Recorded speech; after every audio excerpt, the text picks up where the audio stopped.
September ಕ್ರಾಂತಿ CM ಬದಲಾವಣೆಯ ಗುಸುಗುಸು ಸಿದ್ದರಾಮಯ್ಯ ಅವರನ್ನೇನಾದರೂ ಕೆಳಗಿಳಿಸಿದರೆ ಕಾಂಗ್ರೆಸ್ಗೆ ಕೇಡುಗಾಲ ಅಂತೇಳಿ ರಾಮನಗರದಲ್ಲಿ ಸಿಎಂ ಪರ ವಾಟಾಳ್ ನಾಗರಾಜ್ ಬ್ಯಾಟಿಂಗ್ ಮಾಡಿದ್ದಾರೆ.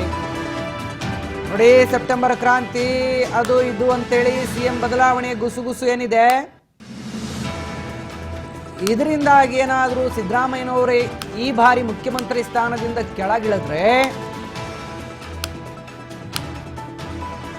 ನಿಜಕ್ಕೂ ಕೂಡ ಕೇಡುಗಾಲ ಅದು ಅಂತ ಕಾಂಗ್ರೆಸ್ಗೆ ವಾಟಾಳ್ ನಾಗರಾಜ್, ಕನ್ನಡ ಪರ ಹೋರಾಟಗಾರ ವಾಟಾಳ್ ನಾಗರಾಜ್ ಎಚ್ಚರಿಕೆಯನ್ನು ಕೊಟ್ಟಿದ್ದಾರೆ.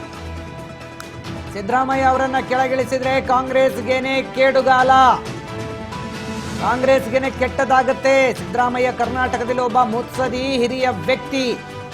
ಇವತ್ತಿನ ಪರಿಸ್ಥಿತಿಯಲ್ಲಿ ಸಿದ್ದರಾಮಯ್ಯ ರಾಜಕೀಯಕ್ಕೆ ಅನಿವಾರ್ಯ.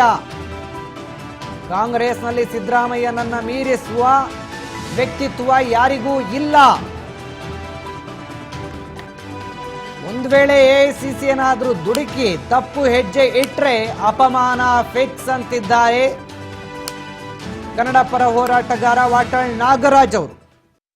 ಪದೇ ಪದೇ ಹೇಳ್ತೀನಿ, ನನಗೆ ಮೈಸೂರಿನಲ್ಲಿ ಕೇಳಿದ್ರು ಏನ್ ಸಿದ್ದರಾಮಯ್ಯ ಪರ ಬ್ಯಾಟಿಂಗ್ ಮಾಡ್ತೀರಿ ಅಂತ. ಅಯ್ಯೋ, ನಿಮ್ ಒಳ್ಳೆ ಕತೆ ಆಯ್ತಲ್ಲ. 20 ವರ್ಷದಿಂದ ನೀವು MLC ಆಗಿ ಅಂತ ನನ್ ಕೇಳಲಿಲ್ಲ ಸಿದ್ದರಾಮಯ್ಯ. ನಾನ್ ಸಿದ್ದರಾಮಯ್ಯ ನನ್ಗೇನೋ ಕೊಡ್ಲಿ, ನನ್ಗೇನು ಅಧಿಕಾರ ಕೊಡ್ಲಿ ಅಂತ ನಾನು ಮಾಡ್ತಾ ಇಲ್ಲ.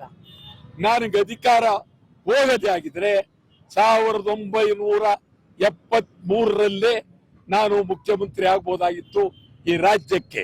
ಅದ್ಯಾವುದು ಇಲ್ಲ. ಪ್ರಾಮಾಣಿಕವಾಗಿ ಮಾತಾಡ್ತೀನಿ. KC ರೆಡ್ಡಿ ಅವರಿಂದ, ಹನುಮಂತಯ್ಯನವರಿಂದ, ನಿಜಲಿಂಗಪ್ಪನವರಿಂದ, ಅರಸ್ನವರಿಂದ, ವೀರೇಂದ್ರ ಪಾಟೀಲಿಂದ, JH ಪಟೇಲ್ ಇಂದ, ಬಂಗಾರ ನಾನು ನೋಡಿದ್ದೇನೆ. ಇಲ್ಲಿವರೆಗೆ ಸಿದ್ದರಾಮಯ್ಯ ಇವತ್ತಿನ ಪರಿಸ್ಥಿತಿಯಲ್ಲಿ ಹೊರಟತನ ಬಿಟ್ಟಿದ್ದಾರೆ, ಎಲ್ಲ ಬಿಟ್ಟಿದ್ದಾರೆ. ಗಂಭೀರವಾಗಿರುವ ವ್ಯಕ್ತಿ ಸಿದ್ದರಾಮಯ್ಯ. ಈ